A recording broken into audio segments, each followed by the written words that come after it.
হাদির হত্যাকাণ্ড নিয়ে হাদির জানাজায় যারা গিয়েছেন রাষ্ট্রের প্রধান সহ তাদের সকলে অনেকে কান্না, এখানে বসে কান্না করে, ওইখানে বসে কান্না। আরে ভাই, আপনি কান্না করলে আমার কি আসবে যাবে? এইসব নাটক বন্ধ করেন।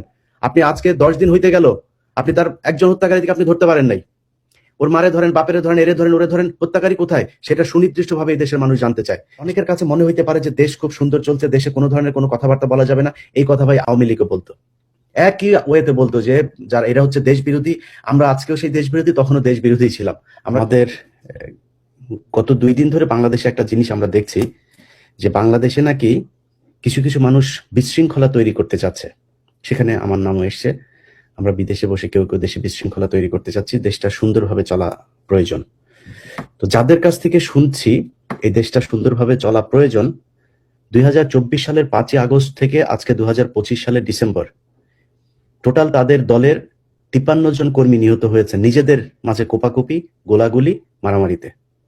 কিছু পয়েন্ট: পিলখানা হত্যাকাণ্ডে ভারত সরাসরি বাংলাদেশে ঢুকে আমার দেশের সেনাবাহিনী, বিজিবি, সেনাবাহিনীর স্ত্রী সন্তানদেরকে ধর্ষণ করে গিয়েছেন। আমরা যেহেতু আমাদের এটা অরাজনৈতিক একটা প্ল্যাটফর্ম, আমরা কোনো রাজনৈতিক দলের নামটা বললাম না, কারণ ইভেনচুয়ালি আমরা প্রত্যাশা করি যে এখানে আমাদের বিভিন্ন যে দাবিগুলো আমাদের দলের বর্তমানে যিনি প্রধানের দায়িত্ব পালন করছেন তিনি বলেছেন কি কি উদ্দেশ্য নিয়ে আমরা করেছি, মুখপাত্র বলেছেন। তো আমরা এই জায়গাগুলোতে তাদের ব্যাপারে যখন কিছু দাবি দেওয়া দিব, এই দাবি দেওয়ার ভিতরে কিন্তু তারাও অনেক রাজনৈতিক দলও এখানে আসবে, যে কারণে আমরা কোনো দলের বিরুদ্ধে সরাসরি কথা বলতে চাই না। বাট ধরেন তাদের তর্ক অনুযায়ী ধরে নিই যে দেশে খুব ঠান্ডাভাবে সুন্দরভাবে দেশ চলছে, এই দেশে কোনো ঝামেলা টামেলা করা যাবে না, সবকিছু। তাহলে 2024 সালের জুলাই মাসের মাঝামাঝি এই দেশে যখন বিশৃঙ্খলা শুরু করলো জুলাই যোদ্ধা তো বলা যাবে না, জুলাই সন্ত্রাসীরা, সেই জুলাই সন্ত্রাসীরা যখন এই দেশে বিশৃঙ্খলা তৈরি করলো, একটা শান্তিপূর্ণ দেশ ছিল, শান্তিপূর্ণ একটা নির্বাচিত একজন প্রধানমন্ত্রী ছিলেন, মন্ত্রী ছিল, রাতারাতি কয়েক ঘন্টার ভেতরে তাদেরকে দেশ থেকে বের করে দিলেন। সারা দেশে গণভবনে হামলা হলো, সংসদ ভবনে হামলা হলো, সেই দিনও তো কয়েকটা টেলিভিশন চ্যানেল, পত্রিকার অফিসে হামলা হয়েছে। তাহলে সেটাও তো সন্ত্রাসী কার্যক্রম। এবং সেইটার মধ্য দিয়ে অনেক মানুষ ছিঁড়া খাতায় শুয়ে যারা কম্বলের স্বপ্ন দেখতেন, তাদের অনেকে নতুন নতুন পাঞ্জাবি, দামি দামি শার্ট প্যান্ট পরা শুরু করেছেন। এগুলো আমরা এখন দেখছি। সেই মানুষের কাছেই শুনছি যে আমরা আজকে মব তৈরি করছি, এই দেশটা শান্তিপূর্ণভাবে নাকি চলছে, আমরা সেখানে অশান্তি তৈরি করছি।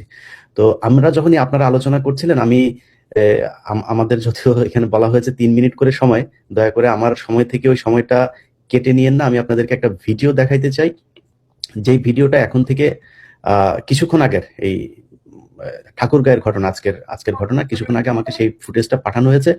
সেখানে জুলাই যোদ্ধা যারা ছিল তাদের একটা প্রোগ্রাম ছিল আজকে, মূলত হাদির এইসব এই হত্যাকাণ্ডের বিচার টিচার এইসব নিয়ে তারা কিছু লোকজন একসাথে হয়েছিল। তারা সেখানে বসে আলাপ করাকালীন একটা রাজনৈতিক দলের, ওনারা নাম বলবে যেহেতু আমি নামটা বলি, বিএনপি রাজনৈতিক দলের একজন নেতার নেতৃত্বে আওয়ামী লীগের কিছু সন্ত্রাসী তারাই জুলাই যোদ্ধাদের উপরে হামলা করেছে। তো আমি সেই বক্তব্য থেকে আপনাদেরকে একটু শোনাই, আমার সময় থেকে এটা কাট করেন না। এটা 3-3.5 মিনিটের একটা ভিডিওটা একটু শুনেন, সেখানে কি হয়েছে আজকে।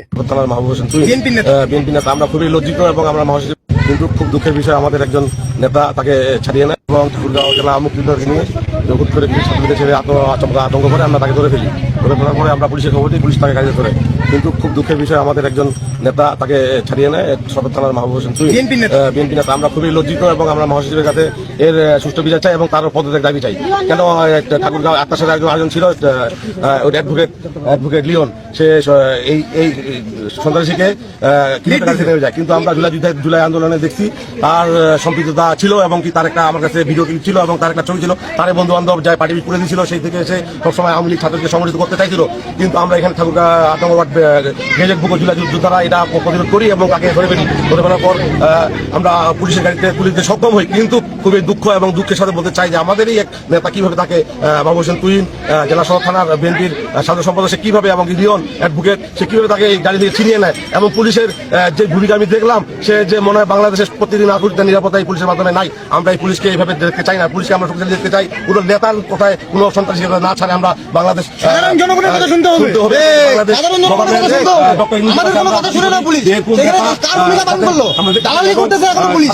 আমাদের এখানে সাংস্কৃতিক অনুষ্ঠান হচ্ছে, বিজয় দিবস পালন করা হচ্ছে। হ্যাঁ, তো জুলাই যোদ্ধাদের মানে এখানে সবাই আমরা উপস্থিত ছিলাম। হ্যাঁ, তো হঠাৎ করে অনুষ্ঠানের মাঝেই আওয়ামী লীগের শত্রুরা আর আপনার ছাত্র দলের যে লোকজন আছে তারা আসে এখানে আমাদের এই অনুষ্ঠানটা ভালচাল করে দেয়। চাইনিজ কুড়াল দাও এইসব নিয়ে আসে এবং কি কোপানোর হুমকি পর্যন্ত দেয়।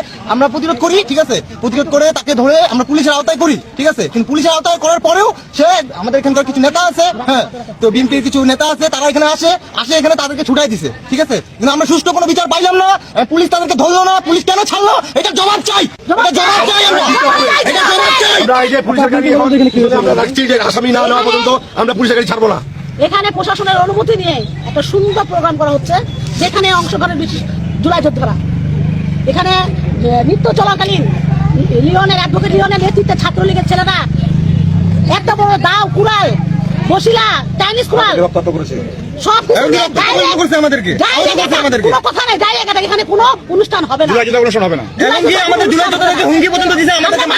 ভাই আমরা নাম দিয়েছি মৃত্যুর খাতায়। 4 তারিখে আমরা জুলাই যুদ্ধ করছি, আমরা ওই দিন আমরা মৃত্যুর খাতা নাম দিয়েছি। আমরা কিন্তু ওই চাইনিজ মরণের ভয় পাই না, আমরা খালি একটাই, তাকে হাতে নাতে ধরলো, হাতে নাতে ধরে গাড়ি ঢুকাইলো।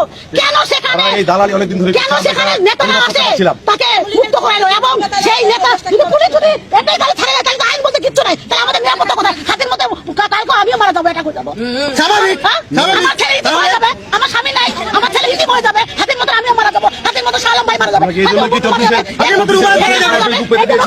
আমাদেরকে গেজেট দিয়েছে, আমরা সেই গেজেট চাই না, আমরা গেজেট চেয়ে নিতে চাই যতক্ষণ পর্যন্ত এই সন্ত্রাসীদের যারা সহায়তা করবে ততক্ষণ পর্যন্ত আমরা রাখবো।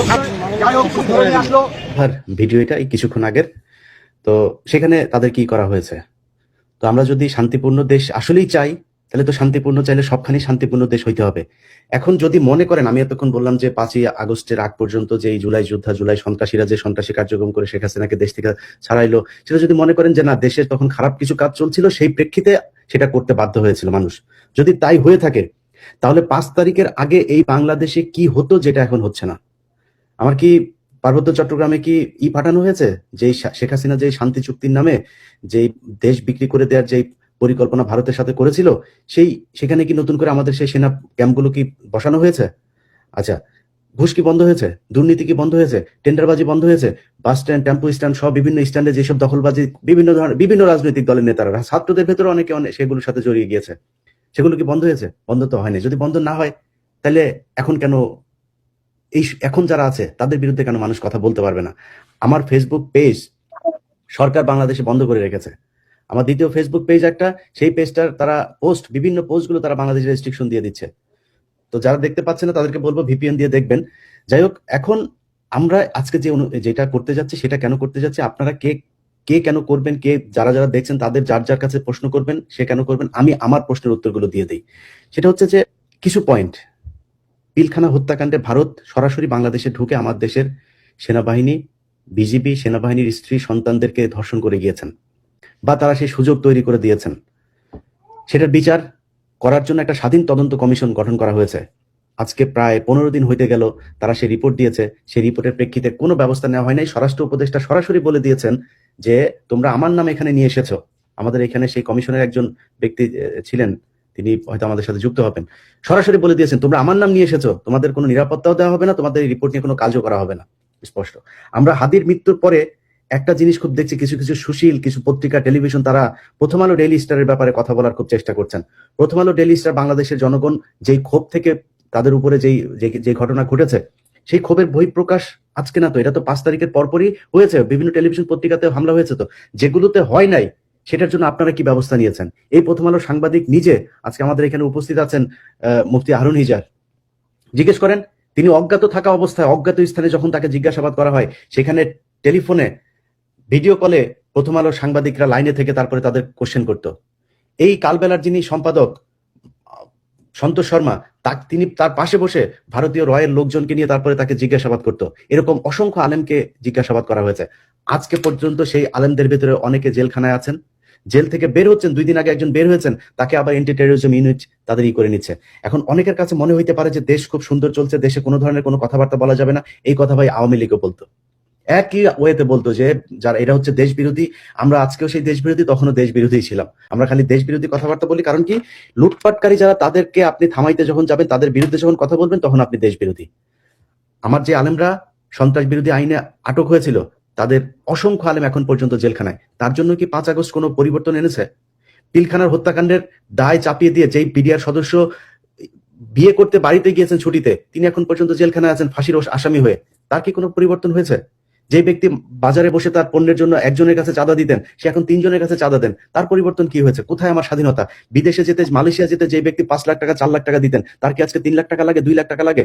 বিমানের ভাড়া মধ্যপ্রাচ্যে যাওয়ার জন্য কম্পেয়ার করলে অন্য এয়ারলাইন্সের চাইতে 2 গুণ 3 গুণ জিম্মি করে মানুষের কাছ থেকে টাকা পয়সা নেওয়া হয়। তার জন্য কোনো পরিবর্তন আসে নাই। আজকে আমাদের শুরুতে যে কথাটা বলেছে, আবুধাবিতে এখন পর্যন্ত জুলাই যুদ্ধে যারা এই আন্দোলন করেছিল, তারা জানতো মধ্যপ্রাচ্যের দেশগুলোতে গণতন্ত্র নাই, সেখানে এই ধরনের কথাবার্তা বলা যায় না, লোকজন জড়ো হয়ে তারপরে এই ধরনের আন্দোলন করা যায় না। তাদের পরিণতি কি সেটা জেনেই তারা এই দেশের প্রতি ভালোবাসা থেকে, ইমোশন থেকে তারা সেই কাজটা করেছিল।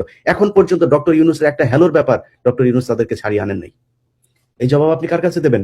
আমরা যদি মনে করেন যে ভারতের যে আধিপত্যবাদের কারণে এই কাজগুলো হচ্ছে, প্রথম আলো, ডেইলি স্টার থেকে শুরু করে যারা যারা এই 15 বছর এগুলোর সাথে সম্পৃক্ত ছিল, সেগুলো থেকে যদি বের হইতে চান, হাদির হত্যাকাণ্ড নিয়ে, হাদির জানাজায় যারা গিয়েছেন রাষ্ট্রের প্রধান সহ, তাদের সকলে অনেকে কান্না, এখানে বসে কান্না করে, ওইখানে বসে কান্না। আরে ভাই, আপনি কান্না করলে আমার কি আসবে যাবে? এইসব নাটক বন্ধ করেন। আপনি আজকে 10 দিন হইতে গেল, আপনি তার একজন হত্যাকারীকে আপনি ধরতে পারেন নাই। ওর মারে ধরেন, বাপেরে ধরেন, এরে ধরেন, ওরে ধরেন, হত্যাকারী কোথায় সেটা সুনির্দিষ্টভাবে এই দেশের মানুষ জানতে চায়। এসব কান্দাকাটি আলাপ টালাপ বন্ধ করেন। রাষ্ট্রের প্রধান যিনি এখন আমাদেরকে বুঝাইতে চাচ্ছেন যে তার হাতে কিছু করণীয় নাই, এই করে, ওই করে, এই সমস্যা করে, এগুলো আমরা মানতে চাই না। আমরা অ্যাকশন দেখতে চাই। এখন এগুলি যদি না হয় তাহলে আপনি কি করবেন? আমরা তো বলে আসছি দীর্ঘদিন ধরে সোশ্যাল মিডিয়াতে, এখানে যারা আছেন সবাই পরিচিত মুখ, আমরা বলছি কাজ হচ্ছে না। এদেশের মানুষের কাছে উদাত্ত আহ্বান জানাইলাম, ভাই আপনাদের এই দেশ রক্ষা করতে হবে আপনাদেরকে। এই দেশের সাধারণ মানুষ, রিক্সাওয়ালা মানুষ এই দেশ স্বাধীন করেছে। এই দেশ ওই আসিফ নজরুল আয়সা তারপরে স্বাধীন করে দেয়নি। এই দেশ ওই রেজওয়ানাদেরকে আমরা এই কয় বছর এখানে দেখে, ইউনূসের যে উপদেষ্টা আছে, এদের উপদেষ্টাদের বেশিরভাগই আমরা চিনি না। সো তারা আমাদের এই দেশ স্বাধীন করে না। আপনারা রিক্সাওয়ালারা এই দেশ স্বাধীন করেছে, গার্মেন্টস শ্রমিকরা স্বাধীন করেছে, মাদ্রাসা ছাত্ররা এই দেশ স্বাধীন করেছে। সো তাদেরকেই এই দেশ পুনর্গঠনের দায়িত্ব নিতে হবে। সবচেয়ে ভুল যেটা হয়েছে, 5 তারিখে এই জায়গাগুলোতে আপনারা সংযুক্ত না হয়ে এই চোর বাটপার এদেরকে এই জায়গায় বসানোর কারণেই আজকে দেশের এই পরিণতি। অতএব সেখান থেকে আমাদের বের হয়ে আসতে হবে। যা করা প্রয়োজন সেটা করতে হবে। সেটা করার জন্য আজকের এই সংগঠন। এই ভারতের জুজুর ভয় থেকে আমাদের বের হয়ে আসতে হবে। ভারত আমাদের এই করে ফেলবে, ওই করে ফেলবে। আরে ভাই, আমরা এক থাকলে আপনি আমাদের ট্রেনিং দেন, আমরা ট্রেনিং দিয়ে যুদ্ধ করতে প্রস্তুত আছি। আমি বিশ্বাস করি এই দেশের 10 কোটি মানুষ কালকে ঘোষণা দেন, কালকে তারা যুদ্ধের জন্য প্রস্তুতি নেবে। যদি প্রয়োজন হয় তারা আমাদের সাথে যুদ্ধ করতে চাইলে আমরা যুদ্ধ করবো, কোনো সমস্যা নেই। কিন্তু এই ভয় ভারতের লাগবে আমাকে। ভারতে কালকে আনন্দবাজার করেছে, তারেক রহমানকে তারা কোট করেছে যে তারেক রহমানের সাথে নাকি ভারতের রফা দফা সব হয়ে গিয়েছে। এই কথা ভারতের পত্রিকা বলে কিছুক্ষণ পরে সেই পত্রিকার সেই নিউজটা তারা সরিয়ে ফেলেছে। এটা যদি মিথ্যা হয়, আমরা বিএনপির কাছ থেকে এটা প্রতিবাদ জানতে চাই। আর যদি সত্যি হয় তাহলে এটার আমরা ব্যাখ্যা চাই যে ভারতের সাথে যুক্ত হয়ে কি আবারও বিএনপি ক্ষমতায় আসবে কিনা। আমরা ভারত মুক্ত বাংলাদেশ চাই, এটা আমাদের মূল দাবি। আমি এই সংগঠনের সাথে যুক্ত হয়েছে এই কারণেই যে আমরা ভারতের থেকে বের হইতে চাই। সেটার থেকে বের হইতে যা প্রয়োজন, যেটা প্রয়োজন সেটা এখান থেকে করা হবে। এদেশের প্রতিটা মানুষের আমাদের প্রতি সমর্থন, আমাদের এই সংগঠন থেকে যখন যেই বার্তা দেওয়া হবে আপনাদের প্রতি, আপনারা সেটার সাথে একাত্মতা প্রকাশ করবেন। আপনাদের কাছে এটাই দাবি। এবং এই সংগঠন চলবে আমাদের টাকায়। আমরা এখানে যেই মেম্বাররা থাকবে তারা 1 টাকা, 2 টাকা, 5 টাকা, 10 টাকা আমরা চাঁদা দিয়ে আমরা সংগঠন, কারো কাছে মুখাপেক্ষী আমরা না। কারো কাছ থেকে আর্থিক অনুদান, সুযোগ সুবিধা, বিকাশ, নগদ আমাদের দরকার নাই। আমরা আমাদের পকেটে টাকা দিয়ে সংগঠন চালাবো।